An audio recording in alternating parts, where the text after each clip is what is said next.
भूर्भुवः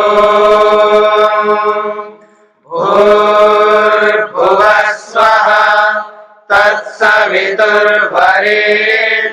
भर्गो देवस्य धीमहि धियो यो नः प्रचोदयात्।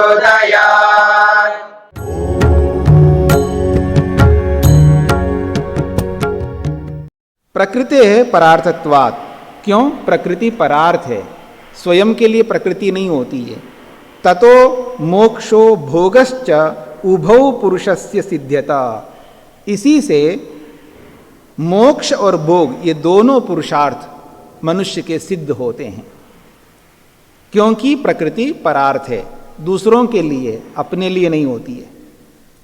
तथा च अत्र उच्यते, ऐसा ही यहां पर कहा जा रहा है। तथा प्रकृति संगत परार्थत्वात् पुरुषस्य, ये बात आ चुकी है कि प्रकृति जो है संघात होने से, ये संपूर्ण ब्रह्मांड संघात होने से ये पुरुष के लिए है, परार्थ के लिए है, स्वयं के लिए नहीं होती है। प्रकृति संगता त्रिगुणत्वात्, प्रकृति जो है तीनों स्वरूपों वाली होने से, यहां प्रकृति का मतलब संसार याद करना, प्रकृति का मतलब सृष्टि है यहां पर। फिर कहते हैं साचा परार्था पुरुषार्था, और वो परार्थ का मतलब पुरुष के लिए है। पुरुषार्थ भोग अपवर्ग, और भोग और अपवर्ग जो है ये पुरुष के प्रयोजन के लिए, अर्थ का मतलब या प्रयोजन, तो पुरुष के प्रयोजन के लिए भोग और अपवर्ग हैं। तयोर भोग अपवर्गयो हो साधनाय ही प्रकृति, प्रकृति जो है उन दोनों यानी भोग और अपवर्ग को सिद्ध करने के लिए ही प्रकृति की कर्तृत्वता है। उक्तम च, और कहा भी है, प्रकाश क्रिया स्थितिशीलम भोगापवर्गार्थम दृश्यम, ये जो दृश्य रूपी प्रकृति है ये भोग और अपवर्ग मोक्ष के लिए है। ये बात योग दर्शन में स्पष्ट कही गई है। सूत्रार्थ लिखिएगा।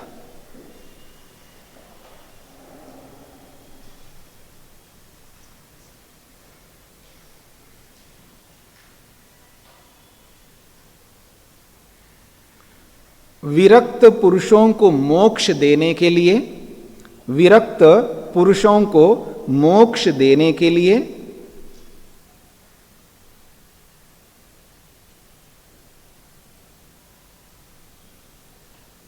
विरक्त पुरुषों को मोक्ष देने के लिए और अविरक्त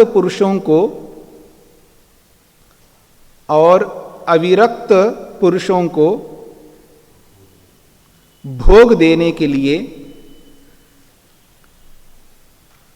प्रकृति का कर्तृत्व है।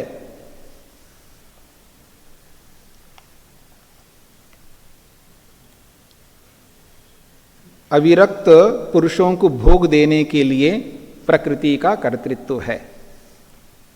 अब एक प्रश्न किया जा रहा है, हाँ जी, कैसे? क्योंकि आपको बुद्धि प्रकृति के माध्यम से मिलती है, आपको मन प्रकृति के माध्यम से मिलता है, आपको इंद्रियां प्रकृति के माध्यम से मिलती हैं, आपको शरीर प्रकृति के माध्यम से मिलता है। इन सबको अपना करके आप मुक्ति के लिए मेहनत करते हो, तो आपको मुक्ति भी दे रही है ना प्रकृति इस रूप में। एक प्रश्न किया जा रहा है, पूर्व पक्षत्वेन उच्यते, पूर्व पक्षी के रूप में दूसरे सूत्र के माध्यम से कहा जा रहा है क्या? विरक्तस्य तत्सिद्धे, विरक्तस्य मोक्ष सिद्धे, विरक्त व्यक्ति को तो मोक्ष अपने आप सिद्ध हो जाता है, उसके लिए प्रकृति क्या मोक्ष देगी? जो विरक्त हुआ है उसको तो अपने आप मुक्ति होती है, मोक्ष होता है, ये कहना चाहता है पूर्व पक्षी। यो ही विरक्तः तस्य मोक्षस्तु स्वतः स्येत्स्यति, जो विरक्त व्यक्ति है उस व्यक्ति के लिए तो मोक्ष स्वयं ही सिद्ध हो जाता है, स्येत्स्यति। कथम उच्यते विरक्तस्य मोक्षार्थम प्रदानस्य कर्तृत्वम, आप ये कैसे कह रहे हो कि विरक्त व्यक्ति को मोक्ष देने के लिए प्रकृति का कर्तृत्व है? वो तो स्वयं ही अपने आप विरक्त है, तो अपने आप मुक्ति हो जाएगी उसको क्यों प्रकृति मोक्ष देगी? ये कहना चाहता है। भवतु खलु अविरक्तस्य भोगार्थम प्रदानस्य कर्तृत्वम न तो विरक्तस्य मोक्षार्थम। हाँ, ये हो सकता है भोग देने के लिए प्रकृति का कर्तृत्व है, ये तो स्वीकार कर सकते हम, लेकिन मोक्ष देने के लिए प्रकृति का कर्तृत्व हम नहीं स्वीकार कर सकते, ऐसा पूर्व पक्षी कहना चाहता है। प्रश्न स्पष्ट हो गया? सूत्रार्थ लिखिएगा। विरक्त पुरुष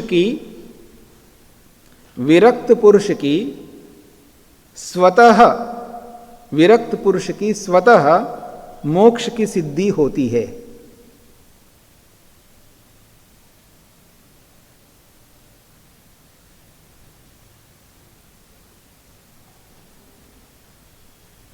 इसलिए विरक्त के प्रति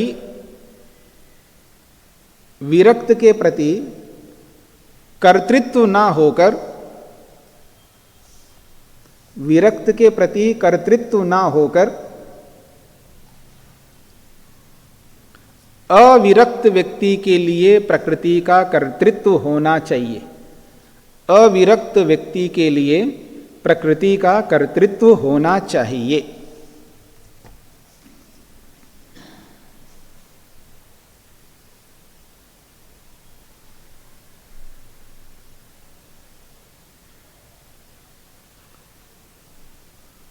अब इस पूर्व पक्षी के सूत्र का समाधान तीसरे सूत्र के माध्यम से दिया जा रहा है। समाधत्ते, अब समाधान किया जा रहा है। बहुत महत्वपूर्ण सूत्र है। न श्रवण मात्रा तत्सिद्धि अनादि वासनायाः बलवत्वात्। प्रकृतेर दोष श्रवण मात्रादेव मोक्ष सिद्धिर विरक्तत्व सिद्धिर न भवति। कहते हैं प्रकृति के दोषों को सुनने मात्र से, प्रकृति के दोषों को सुनने मात्र से किसी भी व्यक्ति की मोक्ष की सिद्धि नहीं हो सकती, न ही वो विरक्त बन जाएगा। विरक्त भी केवल सुनने मात्र से कोई विरक्त नहीं बनता। क्यों? यतः भोग विषयकायाः अनादि वासनायाः प्रबलत्वात्। भोग विषयक अनादि काल से वासनाएं मन के अंदर भरी हुई हैं। उन वासनाओं के कारण से व्यक्ति विरक्त नहीं हो पाता। उन वासनाओं के कारण से व्यक्ति बंधन में फंसा रहता है। केवल सुनने मात्र से कोई व्यक्ति विरक्त नहीं होता, सुनने मात्र से किसी को मोक्ष नहीं मिल सकता। अगर ऐसा ही होता, जिन लोगों को सालों हो गए सुनते सुनते, उनको क्यों नहीं हो रही है मुक्ति? उनको क्यों मोक्ष नहीं हो रहा है? उनके जीवन में विरक्ति क्यों नहीं आ रही है? बहुत सुना है आपने, बहुत सुना है, याद रखना। हाँ, क्यों माता जी? बहुत सुन लिया आपने। हाँ, पर विरक्ति नहीं हो रही है आज भी। कारण सुनने मात्र से नहीं होने वाला। और क्यों नहीं होने वाला? अनादि वासनायाः बलवत्वात्। इतनी वासनाएं भरी हुई हमारे मन के अंदर, ढेरों। आपने कभी ये सुना है हिमालय में चट्टानें गिरना बंद हो गई? चट्टानें गिरती रहती, हटाते रहते, फिर गिरती रहती, फिर हटा रहते। गिरना बंद नहीं होता चट्टानों के, और हटाना भी बंद नहीं होता है। गिरती जाती हैं और हटाते रहते। बस एक वासना को हटाओ, दूसरी वासना आ पड़ती है आपके सामने। उसको हटा दो, तीसरी आ जाएगी। उसको हटा दो, चौथी आ जाएगी। इतनी वासनाएं अंबार लगी हुई हमारे मन के अंदर। हे भगवान, मन कितना सूक्ष्म है और इसके अंदर इतना डाटा है, इतना डाटा है, पूछो मत। जन्म जन्मांतरों का। आज एक पेन ड्राइव में आप कितना रख सकते हो? एक डिस्क में कितना रख सकते हो? ठीक है ना? 1000, 10,000, 20,000, आजकल 20-20 हजार और कितने कितने हजार के आ रहे हैं। अधिक से अधिक कितने हजार का आता है जी?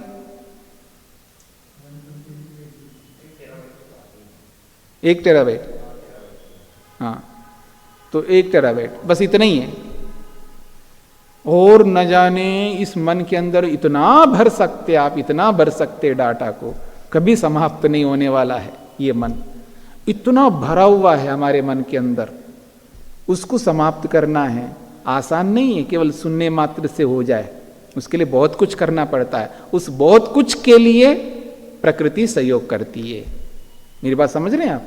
उस बहुत कुछ करने के लिए प्रकृति सहयोग करती है। अगर प्रकृति का सहयोग ना हो तो आप बहुत कुछ मुक्ति के लिए कर नहीं सकते। इसलिए मुक्ति को देने वाली भी प्रकृति है, ये कहना चाहते हैं। तो कह रहे हैं अनादिकालीन वासनाएं जो है भरी हुई है हमारे मन के अंदर, उनकी इतनी प्रबलता है, उसके कारण से आसानी से कोई व्यक्ति मुक्ति को नहीं पा सकता। यावता तद भोग दोषा साक्षात अनुभूता न स्यु।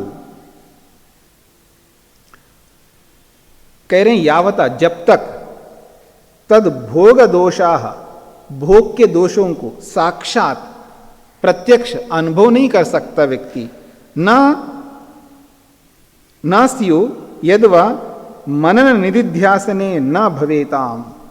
या तो भोगों के साक्षात अनुभव करे, ठोकर खा करके सीखे, एक तो ये है, या तो ठोकर खा ले फिर सीख ले, गिर जाए एक बार ठोकर लग करके।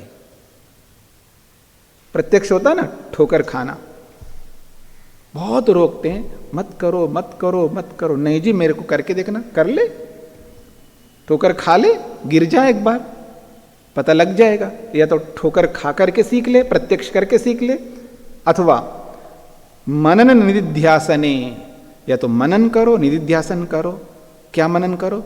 ये इसमें 10 बार ठोकर खा लिया, ठीक है ना, फिर भी इसका पार नहीं हो रहा है, मैं क्यों खाऊं ठोकर? ऐसा मनन करो, ये कहना चाह रहा है। मेरी बात समझ में आ रहा है ना? इस आदमी को ठोकर खाते खाते मैंने 10 बार देख लिया, फिर भी इसका नैया पार नहीं हो पा रहा है। अब मैं ठोकर क्यों खाऊं? मैं तो अभी तक एक बार भी ठोकर नहीं खाया। जब ये 10 बार खा करके भी इसका नैया पार नहीं हुआ तो मैं क्यों गिरूं भाई? मैं तो नहीं गिरूंगा। ऐसा मनन करना पड़ेगा। या तो प्रत्यक्ष ठोकर खा करके सीखो, या मनन करो, निधिध्यासन करो। जो जो प्रत्यक्ष कर चुके हैं ना उनको देखो, उनसे सीखो। जरूरी नहीं है खुद ही करो तो सीखेंगे, दूसरों के सीखे हुए को भी हम देख करके सीख सकते हैं। कई लोग बोलते हैं कि बाबा जी आप तो गृहस्थ नहीं है तो आपको पता नहीं है गृहस्थी के बारे में, ऐसे बोला करते हैं। तो मेरे को पता नहीं, आप ही को पता है क्योंकि आप गृहस्थ में हैं। कोई जरूरी है कि आप गृहस्थ हो और मैं भी गृहस्थ बनूं तो मेरे को पता लगेगा? क्या बिना गृहस्थ बने नहीं पता लग सकता है? आपको तो देख ही रहा हो ना। अगर आपको पता है तो फिर आप क्यों आते हो मेरे पास समाधान करने के लिए? आपको सब पता है तो आप क्यों आते हो मेरे पास समाधान करने के लिए? सारे गृहस्थी समाधान लेने के लिए किसके पास जाते हैं? हाँ, सन्यासी के पास जाते हैं ना। अगर उसको पता ना होता हाँ, तो कैसे समाधान करेगा? तो जरूरी नहीं है हर चीज को प्रत्यक्ष करना। मैं ये मानता हूं कि जहां प्रत्यक्ष करना वहां प्रत्यक्ष करना है, और जहां प्रत्यक्ष करने की आवश्यकता नहीं है वह अनुमान से, वह शब्द प्रमाण से हो जाता है। जरूरी नहीं है हर जगह प्रत्यक्ष करना हो। तो यही बात कही जा रही है, या तो प्रत्यक्ष करके देखो या मनन निधिध्यासन करके, यानी अनुमान करो, प्रमाणों को देखो और प्रमाणों के अनुसार चलो, तो भी आपको वासनाओं के बारे में पता लगेगा और उनको दूर कर सकते हो। तावद अनादि वासनानाम निवृत्ति न भवति, तब तक अनादिकालीन वासनाओं की निवृत्ति नहीं हो सकती जब तक आप मनन निधिध्यासन नहीं करेंगे, जब तक आप साक्षात्कार नहीं करेंगे। ये कहना चाहते हैं। तन निवृत्ति मंतरेण कुतो विरक्तत्वम, उन वासनाओं की निवृत्ति के बिना विरक्ति कहां से आएगी? वासनाएं तो भरी हुई है मन के अंदर, ठीक है ना, तो विरक्ति कैसे आएगी? विरक्त के आदमी घर क्यों छोड़ नहीं पा रहा है? वासनाओं के कारण, याद रखना, और कोई कारण नहीं है, कोई भी कारण नहीं है। मेरी बात को अच्छी तरह समझ लेना। जिसकी जिम्मेदारियां पूरी हो गई है वो घर नहीं त्याग कर रहा है, इसके पीछे एकमात्र कारण है वासना। वो वासना रोक रही है और कोई कारण नहीं है। वासनाओं के कारण से व्यक्ति त्याग नहीं कर पा रहा है, और जिस दिन वासना को समझ लेना ये रोक रही है मेरे को, हटा देगा अपने आप। वासना के कारण से चिपका हुआ है व्यक्ति। तो यही कहना चाह रहे हैं कि तन निवृत्त मंतरेण, उस वासनाओं के हटे बिना विरक्ति कहां से आएगी? और उन वासनाओं को हटाने वाला कौन है? प्रधान यानी प्रकृति। हाँ जी, उसी के माध्यम से हटाते हैं ना, मन सहयोग करता है ना हमको। अभी तो बताया था मैंने आपको। हाँ, मन, बुद्धि, इंद्रियां, शरीर, ये सब साधन बनते हैं ना मुक्ति को पाने के लिए। तदेतत् कृत्यम विवेकतः प्रधानम अवगाह्य ही भवितुम हर्रति। तदेतत् कृत्यम, वह ये जो कृत्य है, ये जो करने योग्य कर्म है, जो हमको करना चाहिए, वासनाओं को हटाना है, मनन करना है, निधिध्यासन करना है, साक्षात्कार करना है, ये जो कृत्य है, करने योग्य कार्य है, विवेकतः, विवेक से ही होगा। प्रधानम अवगाह्य, इस प्रधान रूपी प्रकृति का अवगाहन, अवगाहन का मतलब है इसका विलोडन करके, इसमें खूब घूमो फिरो, इस दुनिया को चेको, देखो और निष्कर्ष निकालो। जहां देखना पड़े तो वहां देखो, जहां दूसरों को देख करके सीखना पड़े तो उनको दूसरों को देखो, तो दूसरे भी तो सृष्टि है ना। तो इस पूरी सृष्टि में घूमो फिरो, अच्छी तरह अनुभव करो सृष्टि का, तब जाकर के आप विवेक पैदा कर सकते हो, तब जाकर के विरक्ति आ सकती है। यही कहना चाह रहे हैं। प्रधानम अवगाह्य, प्रधान का यानी प्रकृति का विलोडन करके, उसका अच्छी तरह अनुभव करके भवितुमर्हति, ये बात हो सकती है। तस्मात् विरक्तस्य मोक्षार्थमपि प्रधानस्य कर्तृत्वम, अंत में समाधान किया है। इसीलिए हम कहना चाहते हैं कि विरक्त व्यक्ति के लिए भी प्रकृति का कर्तृत्व है। सूत्रार्थ लिखिएगा।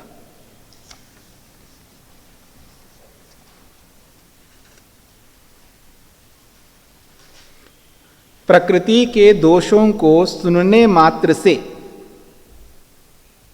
प्रकृति के दोषों को सुनने मात्र से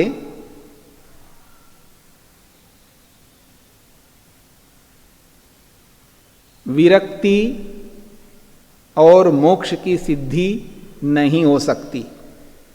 प्रकृति के दोषों को सुनने मात्र से विरक्ति और मोक्ष की सिद्धि नहीं होती।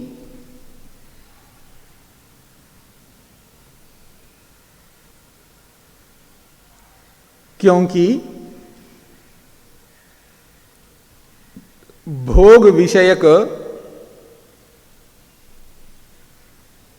क्योंकि भोग विषयक अनादिकालीन, भोग विषयक अनादिकालीन वासनाओं के बलवान होने से,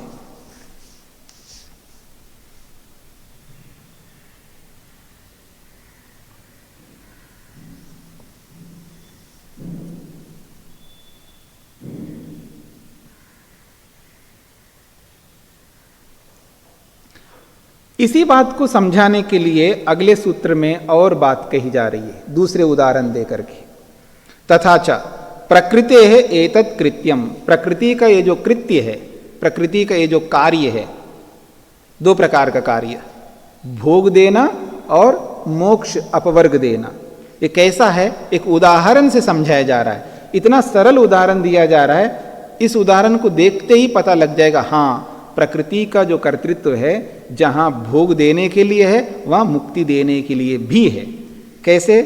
बहुवृत्त्यवद व प्रत्येकम, बहुवृत्त्यवद व प्रत्येकम। वाकारः समुच्चयार्था, इस सूत्र में जो वा है ये भी और अर्थ को कहने के लिए है। बहुवृत्त्यवच्च प्रधानस्य कर्तृत्वम प्रत्येकम विरक्तम अविरक्तम अभिसंबध्नाति। कहते हैं ये जो प्रकृति का जो कर्तृत्व है, ये प्रत्येक व्यक्ति के लिए, चाहे वो बद्धात्मा हो या मुक्तात्मा हो, उन सबके लिए उसका कर्तृत्व है। उदाहरण दिया है बहुवृत्त्यवत। बहुवृत्य उसको कहते हैं जो राजा होता है। बहुवृत्य वो होता है जो राजा होता है, अथवा बहुत बड़े संस्थान का सीईओ होता है। मेरी बात समझ रहे ना? या तो राजा होगा या बहुत बड़े संस्थानों के सीईओ वो होते हैं। बहुत नौकरों वाला, बहुवृत्तीय का मतलब है बहुत नौकरों वाला। ये तो राजा होता है। जैसे सेंट्रल गवर्नमेंट में जो लोग नौकरी कर रहे हैं तो वो किसके वृत्ति है, वो किसके नौकर है, राजा के। और बड़ी बड़ी कंपनियों में जो नौकरी करते हैं वो किनके वृत्ति हैं, वो सीईओ के, उसका जो भी मालिक होता है उसके। उसी के समान यहां प्रकृति को समझना चाहिए। यथा कश्चित बहुवृत्त्यवान स्वामी भवति, जैसे कोई बहुत नौकरों वाला स्वामी होता है, वो क्या करता है, स सेवायाम प्रवृत्तान कांश्चित वेतनेन बिभर्ति। वो क्या करता है, बहुत सारे सेवारत कर्मचारियों को वेतन दे करके उनका पालन पोषण करता है। पकड़ में आ रहा है? अगली बात कह रहे हैं, देखिए, कांश्चिश्च समाप्त सेवकालान कृतार्थान सेवकार्याद विरक्तान अपि। और कांश्चित, और कुछ लोग ऐसे हैं जिनका सेवा का काल समाप्त हो गया है। समाप्त सेवा कालान, जिनका सेवा करने का काल समय समाप्त हो गए, रिटायरमेंट ले चुके हैं, रिटायर हो चुके हैं, सेवा का काल पूरा हो गया है। कृतार्थान, जिन्होंने कर लिया है सेवा जो करना था, किसी को 60 साल तक, किसी को 65 साल तक सेवा जिसको करना था कर लिया, तो कृतार्थान सेवा कार्यात, सेवा कार्य से कृतार्थ हुए हैं, यानी सेवा कार्य जिन्होंने पूरा कर लिया है। ऐसे विरक्तों के प्रति भी वो राजा क्या करता है, पुरस्कारेण सत्करोति, उसको पेंशन रूपी पुरस्कार देकर के उसका सत्कार करता है, उसका पालन पोषण करता है। पकड़ में आ रहे ना? पुरस्कारेण सत्करोति, उसको पुरस्कार का मतलब उसको पेंशन देता है, ये उसके लिए पुरस्कार है। भाई आपने इतने साल तक हमारी सेवा की है, उसके बदले में आपको कुछ आपको देते हैं ताकि आपका भी भरण पोषण होता रहे। तो ये देकर के उसको पुष्ट करता है, उसका पालन पोषण करता है। सेवा कार्याद विरक्त अविरक्तौ प्रति तस्य पुरस्कार वेतन प्रदानाभ्याम सत्करण भरण कर्तृत्वम भवति। इसी बात को और स्पष्ट किया है, कहते हैं सेवा कार्यात विरक्त अविरक्तौ अपि प्रति। सेवा कार्य से कोई विरक्त है अथवा सेवारत है, उन दोनों के प्रति तस्य, उस राजा का, उस मालिक का वेतन पुरस्कार प्रदानाभ्याम, उसको किसी को वेतन के रूप में दे करके, किसी को पेंशन रूपी पुरस्कार के रूप में दे करके उसका सत्कार और उसका भरण पोषण करने का कर्तृत्व उस स्वामी का है। तथैव, उसी प्रकार विरक्त अविरक्तो प्रति प्रधानस्य मोक्ष भोग प्रदानाभ्याम कर्तृत्वम अस्ति। उसी प्रकार विरक्त हो चाहे वो अविरक्त हो, उन दोनों के प्रति प्रकृति का भोग देना और मोक्ष देने रूपी कर्तृत्व उसका है। तस्मात् विरक्तस्य मोक्षार्थमपि प्रदानस्य कर्तृत्वम न अयुक्तम। इसलिए हम ये कहना चाहते हैं, विरक्त व्यक्ति के प्रति प्रकृति का मोक्ष देना रूपी कर्तृत्व है, उसको आप अयुक्त नहीं कह सकते। सूत्रार्थ,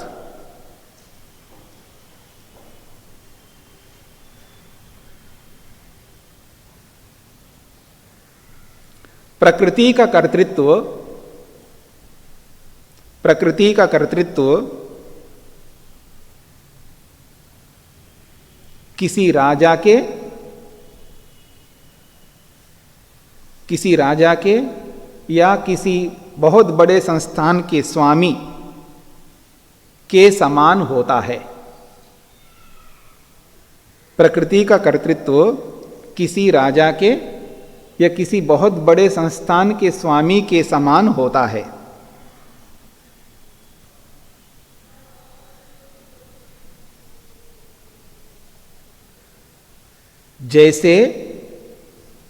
जैसे वे सेवारत सेवकों को वेतन के रूप में, सेवारत सेवकों को वेतन रूप में और सेवानिवृत्त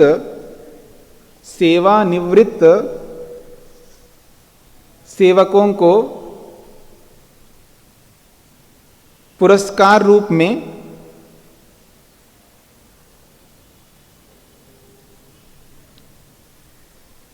पुरस्कार रूप में सत्कार करके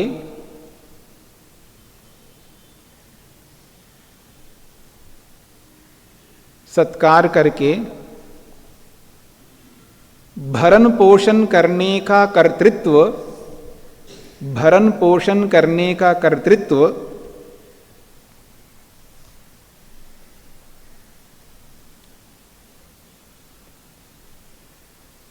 भरण पोषण करने का कर्तृत्व का अधिकारी बनते हैं, भरण पोषण करने का कर्तृत्व का अधिकारी बनते हैं, उसी प्रकार प्रकृति भी बनती है, उसी प्रकार प्रकृति भी बनती है।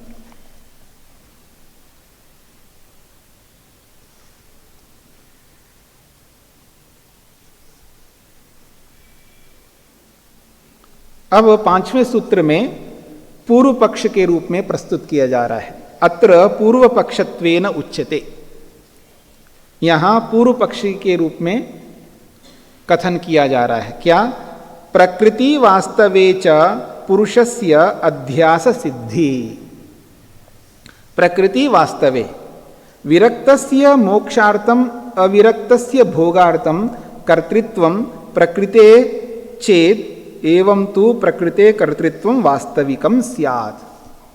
आपने ये बात कही है कि प्रकृति जो है विरक्त के प्रति मोक्ष दे करके और अविरक्ति के लिए भोग दे करके वो कर्ता बनती है, तो फिर तो उसकी वास्तविक कर्तृत्वता है, वो वास्तविक कर्ता बनेगी प्रकृति। तब तो पुरुष के लिए कर्ता क्यों बोला जा रहा है? वास्तविक कर्ता तो फिर प्रकृति बन गई, ये माना जाएगा, ये कहना चाह रहे हैं। कहते हैं विरक्तस्य मोक्षार्थम अविरक्तस्य भोगार्थम, विरक्त के लिए मोक्ष और अविरक्त के लिए भोग दे करके प्रकृति है कर्तृत्वम, प्रकृति का कर्तृत्व है। इति चेत, ऐसा अगर आप कहते हैं, एवं तब तो प्रकृति कर्तृत्वम वास्तविकम स्यात्, प्रकृति का कर्तृत्व वास्तविक बन जाएगा। पुनः प्रकृति है वास्तविक कर्तृत्व सति, जब प्रकृति का वास्तविक कर्तापन हो जाए तब प्रकृतस्य पुरुष विशेषस्य, जो प्रकरण में आया हुआ जो पुरुष विशेष ईश्वर है, उस ईश्वर का कर्तृत्व अध्यास सिद्धि, उसका जो कर्तृत्व है फिर वो आरोप मात्र होगा। अध्यास कहते आरोप, फिर तो ईश्वर का कर्तृत्व तो आरोप मात्र बन जाएगा। तस्य कर्तृत्वम आरोप मात्र में भवेत, उसका कर्तृत्व तो केवल आरोप हो गया, केवल कथन मात्र होगा। आरोप का मतलब है कथन मात्र है, वास्तव में कर्ता तो प्रकृति है। जब प्रकृति को कर्ता मानोगे तो पुरुष को जो आप कर्ता बोलते हो तो फिर वो तो आरोप मात्र है, कथन मात्र है, ऐसा बन जाएगा, ये कहना चाहते हैं। सूत्र का अर्थ लिखिएगा।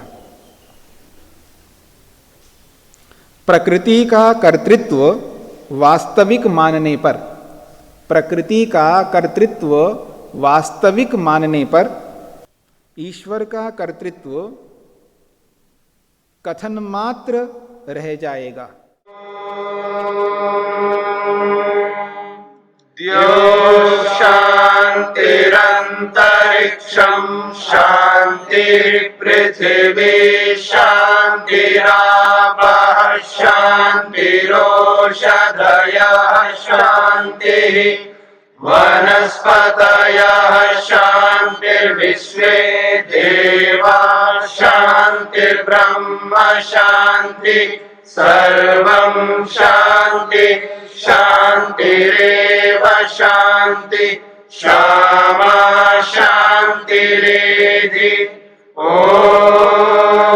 शान्तिः शान्तिः शान्तिः।